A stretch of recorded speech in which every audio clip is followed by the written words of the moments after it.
Sita road में बिजली जो करंट लगण सबब मासूम नींगरी फौत थी वई। पोरियत आबिद जामरी जी 5 वरनि जी न्याणी नईमा खे घर अंदर पानी जे मोटर मां बिजली जो करंट लगो। नींगरी खे एमरजेंसी में सीता रोड हेल्थ सेंटर मुंतकिल कयो वियो, जिते हुन दम ॾेई छॾियो। नींगरी जे फौतण बाद ईद जूं ख़ुशियूं मातम में तब्दील थी वयूं। अफ़सोसनाक ख़बर अवां सां शेयर कयूं पिया। सीता रोड में बिजली जो करंट लगण सबब मासूम नींगरी फौत थी वई।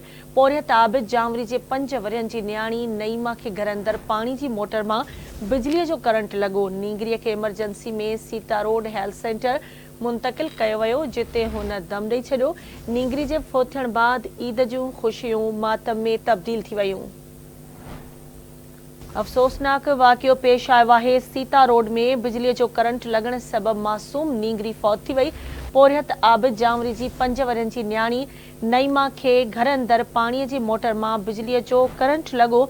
नींगरी खे एमरजेंसी में सीता रोड हेल्थ सेंटर मुंतकिल कयो वियो, जिते हुन दम ॾेई छॾियो। नींगरी जे फौतण बाद ईद जूं ख़ुशियूं मातम में तब्दील थी वयूं।